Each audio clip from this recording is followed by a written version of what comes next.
આજની આ રાત્રિ સભામાં આપણી વચ્ચે ઉપસ્થિત આપણા સૌના વડીલ, પૂર્વ ધારાસભ્ય, અમારા સૌના લાડીલા માનની બાબુદાદા, માનની બાપભાઈ વાંજા, તેજીનો તોખાર, વઢિયારા અવાજ હોય ને, પૂર્વ વક્તા, સાવરકુંડલાના પૂર્વ ધારાસભ્ય અને અમરેલી જિલ્લા કોંગ્રેસ સમિતિના અમારા સન્માનની પ્રમુખ ભાઈ શ્રી પ્રતાપભાઈ દુધાત. વાત કરે થોડી અને કામ કરે દોડી દોડી, વાત કરે થોડી અને કામ કરે દોડી દોડી એવા આપણા આ પેટા ચૂંટણીમાં કોંગ્રેસ પક્ષના સેનાપતિ તરીકે આખી ટીમ કોંગ્રેસે જેને જવાબદારી સોંપી છે એવા હોશીલા, જોશીલા, લાડીલા સાથીભાઈ નીતિન રાણપરિયા, જિલ્લા કોંગ્રેસ સમિતિના પ્રમુખ માનની ભરતભાઈ અમીપરા, આપણા સૌના લાડીલા માનની ભરતભાઈને એક વખત તાલીઓથી વધાવો. મને ખૂબ આનંદ થયો આ ચૂંટણીમાં વિસાવદર ભેસાણ એના આગેવાનોને મળવાનો મોકો મળ્યો અને આ કટોકટીના કાળમાં હાકમ જેવા આગેવાનો બધાએ કીધું કે બાપ તારે નક્કી કરવાનું છે. અમે સાગમટે એને ભેગા મળીને નક્કી કર્યું કે નીતિન અમારો નાનો છે ને, અમે હવે એને ખંભે ઉપાડીને આગળ વધશું, એને વરાજો બનાવો. આ અણવર થઈને નીકળ્યા છે એવા ભાવેશભાઈ ત્રાપસિયા, અમારા કુંભાણી સાહેબ, માલદેભાઈ, સંદીપભાઈ, બધા જ મંચસ્થ મહાનુભાવો, પરિવારજનો. 10 વાગી ગયા છે, જાજો સમય નથી લેવો. વિનંતી કરવા આવ્યો છું. સેઢા પડોશી છું. આ ભેસાણ તાલુકાના સેઢે હળંગ મારો મત વિસ્તાર આવેલો જાય. 10 વર્ષ મને કુકાવા વડિયામાં કામ કરવાનો મોકો મળ્યો. ઘણા બધા પરિવારજનો સાથે ઘરનું નાતરું છે. જામીન થવા આવ્યો છું. આ પેટા ચૂંટણીમાં તમારા મતથી ગાંધીનગરમાં સરકાર નહીં બદલે, પણ તમારો એક મત ગાંધીનગરમાં, દિલ્હીમાં બેઠેલા લોકોના અહંકારને ઓગાળશે. અહંકારને તમારા એક મતથી સરકાર નહીં બદલે, પણ તમારા એક મતથી સત્તામાં બેઠેલા લોકોનો અહંકાર ઓગળશે. બાપ, વિસાવદર ભેસાણ પાસે આખા ગુજરાતના ખેડૂત સમાજની અપેક્ષા છે કે તમે ત્રાજવે તોડીને મતદાન કરજો, હૃદય ઉપર હાથ રાખીને મતદાન કરજો. લોકશાહીના પર્વને રંગે ચંગે ઉજવજો. મતદાન કરોજો ને મતદાન કરાવજો. મતદાન કરવા જાઓ ને ત્યારે હૃદય ઉપર હાથ રાખીને એક વખત તમારી જાતને સવાલ કરજો. આ લડાઈ નીતિન રાણપરિયા, ગોપાલ ઇટાલિયા કે કિરીટ પટેલની નથી. તમે બહુ સમજુ મતદારો છો. આ ગાંધી અને સરદારનું ગુજરાત છે. જ્યારે વેચાયેલા હતા, નાતમાં, જાતમાં, ભાતમાં ભાગલા પડેલા હતા, તેથી અંગ્રેજોના ગુલામ હતા. આ ગુજરાતના પનોતા પુત્ર પૂજ્ય ગાંધીજી એને આઝાદી અપાવવાનું કામ કર્યું. મારું તમારું સ્વાભિમાન એવા સરદાર સાહેબે 18 વર્ણને લાગણીના તાતને જોડી અખંડ ભારતનું નિર્માણ કર્યું. પૂજ્ય બાબા સાહેબ આંબેડકર એને બંધારણમાં પ્રાણ પૂરી 18 વર્ણની અધિકાર યાત્રા આગળ ધપાવી હતી. બાપ, આજે આ ગાંધી અને સરદારના ગુજરાતમાં વિસાવદરની પેટા ચૂંટણી છે ને, એ સરદારનું સ્વાભિમાન અને બાબા સાહેબના સંવિધાનનું રક્ષણ કરવા માટેની ચૂંટણી છે. શું કામ? ખેડૂના ગામડા છે. મારે અભિનંદન આપવા છે તમને. આ ભૂમિએ એક ખેડૂત મિત્રને ગાંધીનગરની ગાદીએ મુખ્યમંત્રી બનાવવાનો જસ અપાવ્યો. તમે હામા પાણીએ તરવા ટેવાયેલા લોટકા મતદાતાઓ છો, સમજુ મતદાતાઓ છો, સાણા મતદાતાઓ છો. જય સરદાર, જય પાટીદાર. 17 થી મારે ચાલુ કરવું છે, બહુ આગળ નથી જવું. એક સરદારના સાચા વારસદારને તમે ગાંધીનગરની ગાદીએ બેહાડ્યા, એને વાંકા ઊભા રાખીને પાછળ પાટું મારવાનું પાપ કોણે કર્યું તું? એ વિસાવદર ભેસાણના લોકોએ સત્તામાં બેઠેલા લોકોને સવાલ કરવો પડશે. સરદારના વારસ તરીકે એક ખેડૂતના દીકરાને તમે ગાંધીનગરની ગાદીએ મુખ્યમંત્રી તરીકે બેહાડ્યા, એને ઉતારી પાડવાનું પાપ કરનારા લોકો, સરદારના નામે રાજકીય રોટલા શેકનારા લોકોએ ક્યાંય લડાવી ઝઘડાવી રાજકીય રોટલા શેકવામાં સફળ થયા. અને 17ની ચૂંટણીએ તો જય સરદાર જય પાટીદારના નારા લાગ્યા. કેટલાયને ટોપી પહેરાવીને કેટલાયની ટોપી ફેરવી નહીં, પણ નાભીનું નિશાન ચૂકાણું, 17માં નાભીનું નિશાન ચૂકાણું. ગરીબ ગામડા અને ખેડૂતની સરકાર બનવામાં વેત છેટું રહ્યું ને બાપ. આ ગુજરાતનું સ્વાભિમાન શ્રી સરદાર સૌને નેતૃત્વ પૂરું પાડે, સૌની રક્ષા કરે, સૌની ચિંતા કરે, સૌને હારે લઈને હાલે, એટલે એને સરદાર કીધા હતા બાપ. આજ સત્તામાં બેઠેલા લોકોનો અહંકાર હાથમાં આસમાને છે. 17ની અંદર નાભીનું નિશાન ચૂકાને એટલે મોઢેરામાં સરદાર પટેલ સ્ટેડિયમ બાપ.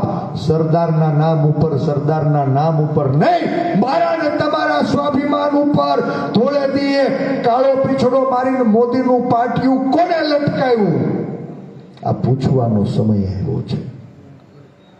નાભીનું નિશાન ચૂકાઈને તો આ મારા ને તમારા સ્વાભિમાન સમાન સરદારના નામ ઉપર સત્તામાં બેઠેલા અહંકારી લોકો થોડા દિવસે કાળો પીછડો મારે, માના હમ કોઈથી ઉમકારો થયો ખરા? થયો? આ ઈ જ આપણે લોટકા લોકો છીએ. કેમ ઉમકારો ન થયો? આ ડરની દિવાલનું નામ ગુલામી છે. ગુલામીને સિંગડા ન હોય, ગુલામીનો અહેસાસ થાય.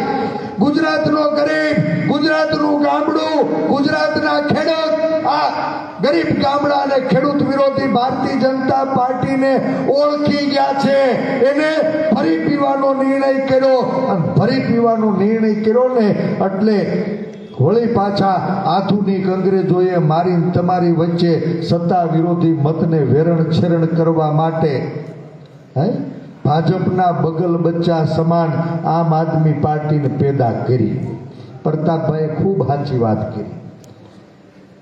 જ્યાં ભાજપ કોંગ્રેસને હરાવી નહોતું શકતું, ત્યાં હાવણાને આડો ધરી કોંગ્રેસ વાળાને ઠેકાણે પાડી દીધા, વિરોધ પક્ષને પૂરો કર્યો, અને પછી સત્તાનો થાળ છે ને વળી પાછો બાપના ખોળે ધરી દીધો. દિલ્હીમાં કોઈ દી ભાજપ જીતતું હતું? આ કેજરીવાલના નામે દિલ્હીને દિલ્હી બનાવનારી શીલા દીક્ષિત અને એનું નેતૃત્વ મુખ્ય વિરોધ પક્ષને પૂરો કર્યો ને પછી આજ દિલ્હી આજ ભારતીય જનતા પાર્ટીના ખોળે આમ આદમીએ ધરી દીધું છે. પંજાબમાં કોઈથી ભાજપ નથી જીતી. હાવણાને આડો ધરીને કોંગ્રેસને ઠેકાણે પાડી. અને યાદ કરજો આ આપ વાળા ને ભાજપ વાળાની માના હમ આવતી વખત ફરી પાછા તૈયાર થાળ બાપને ધરી દે. હરિયાણામાં ગરીબ ગામડા અને ખેડૂત વિરોધી ભારતીય જનતા પાર્ટી સરકાર, ખેડૂતોની હત્યારી સરકાર, એને ઠેકાણે પાડવાનો ખેડૂતોએ દ્રઢ સંકલ્પ કર્યો. ત્યારે કરોડો રૂપિયાના કૌભાંડી કેજરીવાલને ચૂંટણી ટાણે જામીન કોણે અપાવ્યા ભાઈ? કોના ઈશારે કરોડોના કૌભાંડી કેજરીવાલને ચૂંટણી ટાણે જામીન અપાવ્યા? અને જેવા ચૂંટણી ટાણે જામીન જેડાને સીધા જ હરિયાણામાં કોંગ્રેસની સરકાર બનતી હતી. આ ભાજપને બચાવવા માટે હાવણાના નિશાન ઉપર આલિયાન માલિયાન જમાલિયાન એ બધાને લડાવીને મત વેરણ છેરણ કરી દીધા. પરિણામ ખેડૂત વિરોધી ભારતીય જનતા પાર્ટીના ખોળે હરિયાણા ધરી દીધું. એ ગાંધીનગર કોઈથી ભાજપ નહોતું જીતું. સરકાર વિરોધી મતને વેરણ છેરણ કર્યા અને ગાંધીનગરનું કોર્પોરેશન ભાજપના ખોળે ધરી દીધું. તાલુકા જિલ્લા પંચાયતમાં 15ની એ સામાન્ય ચૂંટણીઓ આખા ગુજરાતમાં ભારતીય જનતા પાર્ટીને સબક શીખવાડનારા લોકો એને વેરણ છેરણ કરવા માટે હાવણો આડો ધર્યો. તાલુકા પંચાયતમાં આમાં બેઠેલા કેટલાય ઠોકાઈ ગયા, જિલ્લા પંચાયતમાં ઠોકાઈ ગયા, નગરપાલિકામાં ઠોકાઈ ગયા. વિરોધ પક્ષને પૂરું કરવા માટે હાવરણાને આડો ધરવાનું પાપ આ ભારતીય જનતા પાર્ટીની સરકારે કર્યું છે. ભાજપ અને આપ વચ્ચે ઢાલ થઈ છે, ઢાલ. મારે તમને પૂછવું છે, તમને લાગતું હોય છે કે આ ચૂંટણીમાં ભાજપના ઉમેદવાર કિરીટભાઈ છે, આમ આદમી પાર્ટીના ઉમેદવાર ગોપાલભાઈ છે, કોંગ્રેસ પાર્ટીના ઉમેદવાર નીતિનભાઈ છે? એવું થાય છે કે નહીં? ભાજપના ઉમેદવાર કોણ છે ભાઈ? એનું નામ શું? કિરીટ પટેલ. આપના ઉમેદવાર કોણ? બોલો ને એકવાર, બોલો. એ દૂધ દોણીમાં જાય તો હારું, હેઠું ઢોળા હે તો ઠોકાઈ જાઓ. રાણપુરના પાદરમાં એક જવાબદાર આગેવાન જવાબદારી હારે કહીને જાઉં છું, આ પેટા ચૂંટણીમાં ભારતીય જનતા પાર્ટીના સત્તાવાર ઉમેદવાર તો ગોપાલ ઇટાલિયા છે, આ કિરીટ તો ડમી ઉમેદવાર છે. હા, ભાજપનો સત્તાવાર ઉમેદવાર ગોપાલ ઇટાલિયા છે, આ કિરીટ ડમી ઉમેદવાર છે. આમ આદમી પાર્ટી એનું હથિયાર બુઠ્ઠું થઈ ગયું, ગામ એને ઓળખી ગયું કે આપ અને ભાજપ બે માસિયાઈ છે, આપ અને ભાજપ બે ઢાલ કરી છે. આ આપ આડું ઊભું રહી અને ભાજપને જીતાડવાનું વારંવાર પાપ કરે છે. ગુજરાત એને ઓળખી ગયું તું, હથિયાર બુઠ્ઠું થઈ ગયું ને એટલે આ વિસાવદરની પેટા ચૂંટણીમાં હાવણા નામના હથિયારને ધાર કાઢવા તમારી વચ્ચે મોકલું છે. અત્યારે હથિયારને ધાર કાઢશે આ ભાજપ વાળા, ખંભે બેહાડીને ગોપાલ ઇટાલિયાને જીતાવશે. હા, એનું મહેનત કરી રહ્યા છે. હું પાયાના ભાજપ વાળાને ઘણાઈને 15 દીથી ટેસ્ટર અડાડું. હા, 15 દીથી ટેસ્ટર અડાડું છું. આખું ગામ જેને ગાળું દેતું હતું, આખો ભાજપનો પરિવાર જેનો વિરોધ કરતો હતો, એવા કિરીટ પટેલને તમારી માથે થોપી બેહાડ્યો. કિરીટ પટેલને આ કળયુગનું આધુનિક સ્વરૂપ, એનું નામ કિરીટ પટેલ, એવું મને વડાળમાં એક ભાભાએ કીધું. આ કળયુગનું સ્વરૂપ છે. તમારો રોષ હતો અને એવા માણસને તમારી માથે થોપી બેહાડ્યો છે. અને આની પાછળ ખૂબ મોટું ષડયંત્ર છે. સત્તાવાર ભાજપના સત્તાવાર ઉમેદવાર તો ગોપાલ ઇટાલિયા છે, હાવડાની અંદર ઢાલ કરી છે, હથિયારને ધાર કાઢી અને રખેજો વિસાવદર વાળાએ એને જીતાડી દીધા તો 2 વર્ષ ગુજરાતમાં ફાળે થાય.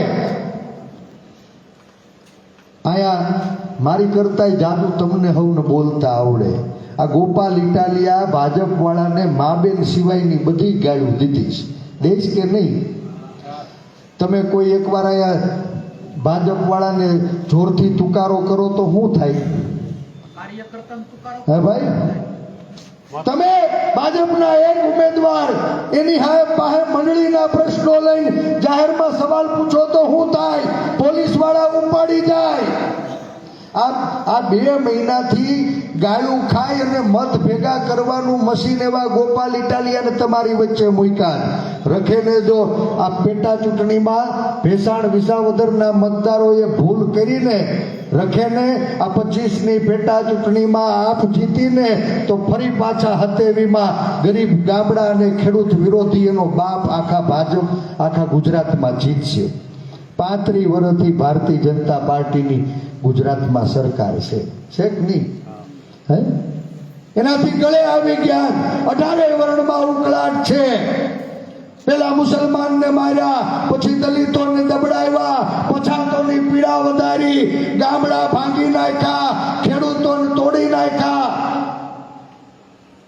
આજ ખેડૂતનો ઉત્પાદન ખર્ચ વધતો જાય છે અને ખેડૂતની મોલાયત બાપ પાણીના ભાવે લૂંટાય છે. હું ખેડૂતનો દીકરો, ખેતર ખેડતાય આવડે, શાહ નાખતાય આવડે. હે, મુઠ્ઠીયું ભરીને વાવતાય આવડે અને છોડવા ઘાટા થાય તો પારવતાય આવડે. ખેડૂનો દીકરો છું. આ ખડ છે ને એ રાપામાં ન રખાય, કાપામાં ભરીને શેઠે નાખતાય આવડે. એટલે હું શેઠા મોસમ લેવા આવ્યો છું. આ શેઠા મોસમ લેવા આવ્યો છું. રખેન બાપ, તમારી એક ભૂલ છે ને, મારી તમારી પેઢીને ફરી પાછા એ ગુલામીની જંજીરે ન જકડે ને, એટલે મતદાન કરજો. અને મતદાન કરવા જાઓ ત્યારે હૃદય ઉપર હાથ રાખીને તમારી જાતને સવાલ કરજો. આ ભારતીય જનતા પાર્ટી એના રાજમાં ખેડૂતોની 100 સમસ્યાઓ છે. આ ભાજપના રાજમાં અનિયમિત અને મોંઘી વીજળી, ટાણે ખાતર નથી જડતું, બિયારણ ઉપર ટેક્સ, દવા ઉપર ટેક્સ, ખાતર ઉપર ટેક્સ. અને ખેડૂતનો દીકરો બાપ આ મોંઘા ખાતર, બિયારણ, દવા લઈ ભર તડકે ઢેફા તોડે, સાહ નાખી અને મોંઘા ખાતર, બિયારણ, દવા વાવે તો ખેતરમાં પાણી, સિંચાઈના પાણીનો અભાવ, પરસેવાના ટીપે આ ખેડૂતનો દીકરો છોડ સિંચીને મોટા કરે. જેવા કોટા કાઢે ને ત્યાં રોજડા ને ભૂંડણા. તમારે અહીંયા તો વાંધો નહીં હોય ભાઈ. આ વિસાવદર ભેસાણ વાળાને રોજડા નડેશ કે નહીં? પૂરેપૂરા. કાનમાં કહી જાઓ, આ રોજડાનો ત્રાસ ખાલી રાણપરમાં નથી, વાયા ગાંધીનગર, દિલ્હી સુધી પહોંચ્યો છે. આ તમે કોરઠના પાદરમાં હાવજ છો બાપ, એક ડણક કરો એટલે આ રોજડા ને ભૂંડણા ભાગી નો જાય તો મને કહેજો. હાવજની ડણકની જરૂર છે બાપ. આ રોજડા ને ભૂંડણાનો ત્રાસ, બાપ દીકરો બે ખેતરના પડામાં વાહું જવું પડે. રખેન રાતમાં જો જોગું આવી ગયું ને તો આખા વરહની મોલાત આપણી ખેદાન મેદાન કરનારી આ સમસ્યા 35 વર્ષ પછી સત્તામાં બેઠેલા લોકો આનું નિરાકરણ લાવી શક્યા નથી. ખેડૂતનો દીકરો ભીખ ન માંગે. દાણો વાવ્યો હોય ને, ઉપર વાળાને 2 હાથ જોડીને કહે કે બાપ મેં કણ વાવ્યું છે, તું મણ દેજે. ખેડૂતનો દીકરો ભીખ ન માંગે, પણ રખેને કુદરત રૂઠે અને ક્યાંક અતિવૃષ્ટિ થાય, ક્યાંક વાવાઝોડા થાય, ક્યાંક કમોસમી વાવટાથી ઊભી મોલાય. તું કમોસમી માવઠામાં મોલાય બગડે કે નહીં? તો ખેડૂના દીકરા છો, હાનમાં સમજજો. આ કમોસમી માવઠા આવ્યા છે, કમોસમી આવ્યા છે, મોલાતને ઠોકી નાખશે. તમે ધ્યાન રાખજો.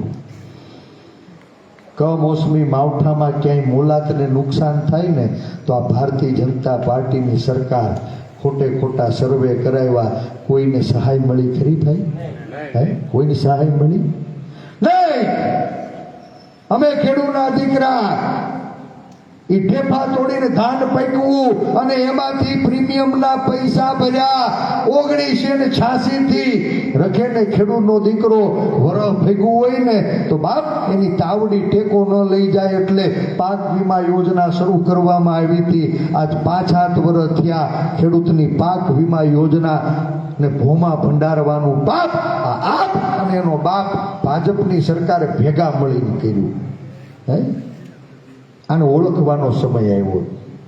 ખૂબ બધી વાતો થઈ શકશે. મારે વિનંતી કરવી, ખાલી વિનંતી. સેઠા પડોશી શું એટલે આમ થોડીક હવા આવે ને, ટેસ્ટર અડાડી ત્યાં ખબર પડે, લાલ લાઈટ થાય, લીલી થાય, લબક ચબક થાય. જાહેર જીવનનો કાર્યકર્તા છું, તમારો છો, તમારા પૈકીનો છું. હાથ પેઢીમાં મારા ઘરની અંદર કોઈને રાજકારણનો ર નહોતી ખબર બાપ. આપ લોકોએ આશીર્વાદ આપીને એક નાના એવા કાર્યકર્તાને એની ઓળખ પેદા કરી. હું તો શેઠા પડોશી તરીકે મારી ફરજ નિભાવવા આવ્યો છું. આ નીતિન રાણપરિયા ઉમેદવાર નથી. ઉમેદવાર છે ને એ હાથ છે. આ હાથને સાથ રહેશો ને બાપ તો વિશ્વાસ રાખજો કે અડધી રાતે આફત આવે અમે શેઠા પડોશી છીએ, ક્યાંય પીઠ દેખાડીએ ને તો તમારું જોડું અમારું માથું. નીતિને ખૂબ સાચી વાત કરી. અહીં વડીલો બેઠા, બાપા કેટલા વર્ષ થયા? 62 થયા. હજી વ્યવહાર આપણી પાસે પછી આગળ કોને આપ્યો તમે ઘરનો વ્યવહાર? દીકરાને. આ દાદાને પૂછ્યું કે તમે નિવૃત્ત થયા તો કે હા. વ્યવહાર કોને આપ્યો? બાજુવાળાને ન દેવા જવાય, દીકરાને હું કામ દીધો? થોડોક કહેવાય. મારે જવાબ નથી આપવો. આ તમારું પાણી હે ઈ એમ કહે છે કે બાજુવાળાને થોડો દેવા જવાય. ઘરનો વ્યવહાર હોપવો હોય તો બાજુવાળાને નથી હોપતા. અને આ ઘરના છોકરા ઘંટી ચાટે, પડોશીને આટો. આ હે આપવાળા ને બાપવાળા બે બાર ગામના છે. આ તમારો ઘરનો દીકરો બાપ એકવાર એને ખંભે બેહાડો. કોઈ માની કુખે નેતા પેદા નથી થતા. તમે આશીર્વાદ આપશો ને તો આ તમારો નીતિન છે એ કાયમી નીતિન રહીને તમારી વચ્ચે કામ કરશે. અને એમાં પોણીવી થાય ને તો શેઠા પડોશી છું એના કાન આંબળવાનું કામ અમે કરશું એટલો વિશ્વાસ આપવા આવ્યો છું. આ પેટા ચૂંટણી છે. અમે કોઈ એવા વાયદા નથી કરવાના કે તમે કોંગ્રેસને મત આપશો તો હોનાના નળિયા થઈ જાહે, તમે કોંગ્રેસને મત આપો તો ગાડી બંગલા થઈ જાહે. આવા કોઈ વાયદા નથી કરવા. પણ એટલું કહું છું, તમે કોંગ્રેસને મત આપશો તો તમારા ખીચામાંથી કાઢી નહીં જાય, કાઢી નહીં જાય. અમે દેવું નહીં, કદાચ દઈ નહીં એકગી તો બાપ તમારા ખીચામાંથી કાઢી નહીં જાય. તમે જેને મત આપો છો ને આજ એ જ લોકો કર આતંકવાદથી મારા ને તમારા પરસેવાની કમાણીને થોડે દિવસે લૂંટી રહ્યા. થોડે દિવસે આપણે ક્યાંય સાંભળ્યું હતું કે ખેતીની ઉપજો ઉપર કરવેરો હોય? હે પાલભાઈ વૈયા ગયા.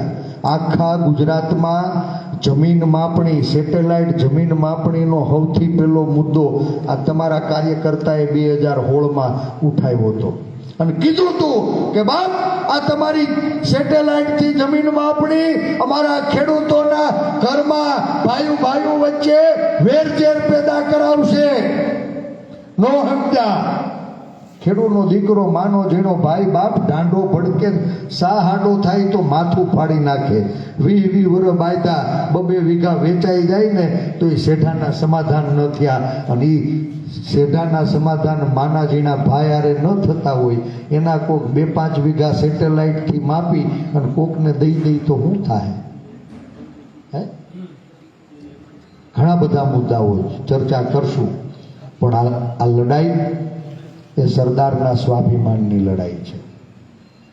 જે સરદારના નામે રાજકીય રોટલા શેકનારા લોકોએ મારા ને તમારા સ્વાભિમાનને અહંકારની એડીએ ઠેસ પહોંચાડવાનું કામ કર્યું છે ને એનો જવાબ આ વિસાવદરની પેટા ચૂંટણીમાં આપ સૌ શાણા મતદારો, તાકાતવર મતદારો આપશો એટલી હું આપ સૌને વિનંતી કરું છું. રખેને આ 25માં જો આપ જીતીને તો 27માં ફરી પાછો ગરીબ ગામડા અને ખેડૂત વિરોધી ભાજપ એટલે કે આપનો બાપ જીતી જાહે. 27માં ભાજપને સરકાર આપવી હોય તો 25માં ચાળો કરજો. અને 27માં આ લોકોને પાડી દેવા હોય તો એનો પાયો 25માં તમે સૌ કચકચાવીને હાથના નિશાન ઉપર આશીર્વાદ આપીને નાખજો. આટલી આપ સૌને વિનંતી કરું છું. આપ સૌએ બોલાવ્યો, સાંભળ્યા.